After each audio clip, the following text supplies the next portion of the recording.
Hey everyone, and welcome back. Today, we're jumping into a truly fascinating explainer. We're going to be looking at this deeply evocative, completely captivating 4-line text titled Resurrected Love and the Unfinished Tale. Now, it's a microscopic piece of source material, literally just 4 lines. But as you'll see, it contains an absolutely surprising amount of depth. We're going to explore its emotional architecture, step by step, to understand exactly how it builds a blueprint for reclaiming something we might have thought was lost forever. So, can a broken story ever truly be made whole? This is the question that sits right at the very heart of our explainer today. Think about that for a second. When a relationship or a shared journey shatters, our default assumption is often that the pieces can never fit perfectly back together. We tend to think the cracks will always show. But the text we're examining today challenges that assumption head on. It asks us to consider whether a fragmented past can actually be seamlessly repaired. And not just patched up, mind you, but genuinely resurrected into something complete. It really sets a beautifully meditative tone for what we're about to dive into. Here is our source text in its entirety. I want you to just listen and let the weight of these words wash over you. There will be no old constraints, nor any old grievances. The travelers will remain the same, yet the encounters will be new. When we meet again, having brushed away the dust of time, that same unfinished love will once more become a complete story. It's incredibly poetic, for sure, but it's also highly structural.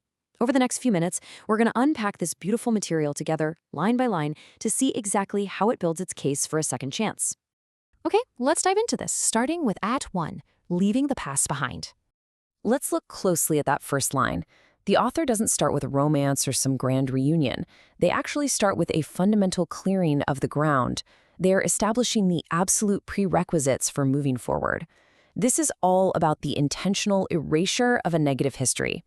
And the text is very specific about what needs to be left behind. It contrasts 2 distinct burdens: old constraints and old grievances. So an old constraint is an external limitation. It's the bad timing, the geographical distance, or the life circumstances that previously kept 2 people apart. An old grievance, on the other hand, well, that's internal. It is the resentment, the past hurts, or even the lingering bitterness over who left the dishes in the sink 5 years ago. By explicitly naming both, the source text tells us that to move forward, we absolutely must be free from both the outside forces that trapped us and the inside resentments that poisoned us. And to be clear, these aren't just suggestions, these are strict requirements for resurrection. The source demands an environment entirely free of these past weights. Because think about it, if you bring the old constraints into the new dynamic, you're just recreating the trap. If you bring the old grievances, you're just reopening the wound.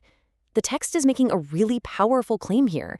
A second chance is mathematically impossible unless the equation is completely cleared of its previous negative variables. It literally requires a clean slate. Let's move to the next piece of the puzzle and see how this builds in Act 2, Familiar Faces, New Encounters. Now that the ground has been cleared of constraints and grievances, the text introduces the characters and explains exactly how they're going to interact. We're looking at the second line here, and it introduces such a fascinating paradox. The idea of the exact same people experiencing something completely astonishingly novel together. The source text uses a highly specific metaphorical word here. It calls them travelers. It doesn't call them lovers or people or partners. Travelers. A traveler is an emotional participant actively moving through a journey. They aren't static beings, they're dynamic. They've covered distance, they have seen things, learned things, and evolved. By framing the individuals this way, the text acknowledges that they have been on a long, arduous path to get back to this specific moment in time. Now, what's really interesting is how it isolates a core tension. Travelers will remain the same versus encounters will be new. How in the world can both be true? Well, the text argues that the core identities, the fundamental souls of these travelers, are unchanging. They are the exact same people who fell in love originally. However, because they have dropped those constraints and grievances we talked about, their relational perspective is entirely fresh. The context has shifted so dramatically that even a simple conversation between these 2 deeply familiar people suddenly feels like an entirely new encounter. It's kind of like the magic of rediscovering someone you already know by heart. Which brings us to Act 3, Brushing Away the Dust. This is the third line and the actual moment of reunion. What is so remarkable here is how the text treats the passage of time. It doesn't treat time as a destructive, erosive force that ruins things forever. Not at all. Instead, it treats time as a physical layer, a superficial coating that can simply be cleansed. Let's analyze this beautiful metaphor, the dust of time. Dust implies something that settles when things are left unattended, right? It represents the accumulated distance, the silent years, and the aging that occurs when an unfinished story is left sitting on the shelf. But crucially, the text says having brushed away this dust. This implies active, intentional effort. The travelers don't just passively bump into each other. They must actively reach out and clear away those intervening years to see the shining reality underneath. The dust isn't the core, it's just the covering. And this brilliantly illustrates the conceptual timeline hidden within the poem's structure. Look at how logically the source maps this emotional journey.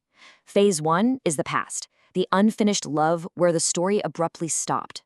Phase 2 is the present, or rather the gap, the intervening years, characterized entirely by that dust of time settling over the memory. And Phase 3 is the future realization, meeting again, where the dust is finally cleared.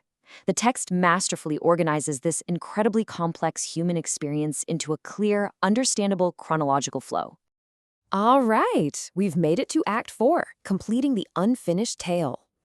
Everything we've analyzed so far, clearing the grievances, recognizing the travelers, wiping away the dust, has been building to this exact moment. This is where the fractured pieces are finally definitively brought together.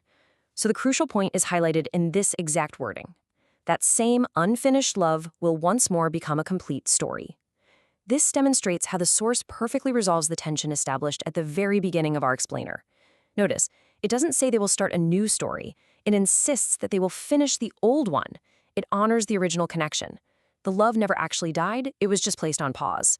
And now, under these new, perfected conditions, it is finally allowed to reach its natural, intended conclusion. I just want to let the immense emotional weight of the phrase, a complete story, linger for a second. This is the profound wholeness achieved at the end of the text. It represents closure, destiny, and ultimate satisfaction. The circle that was left open for years is finally drawn shut. The broken thing is made whole again. Which leads us to our conclusion, your own unfinished story. As we wrap up, I want to pivot from our microscopic line-by-line analysis of the poem and connect it directly to you. Why does a 4-line text about resurrected love matter to us today? Well, it matters because nearly every human being walking the earth has an unfinished story. A friendship that faded out, a passion project left in a drawer somewhere, or a love where the timing just wasn't right. This text offers a framework for how we might view those open loops in our own lives. To summarize, the source material lays out 4 distinct, highly actionable steps for achieving what it calls a resurrected love. First, drop the old constraints and grievances. Forgive the past and remove those barriers. Second, remain the same travelers. Honor who you fundamentally are to each other. Third, actively brush away the dust of time. Do the actual work to reconnect through the distance. And fourth, consciously choose to complete the unfinished love. It is just a brilliant sequential formula for wholeness. So I leave you with this final provocative thought based directly on the text's central metaphor. Look inward for a moment. How will you brush away the dust of time in your own unfinished stories? Who or what is waiting under that layer of dust for you to reach out, wipe it away, and finally complete the tale? Think about that as you go about your week. Thank you so much for joining me on this explainer. Keep learning, keep reflecting, and I will see you next time.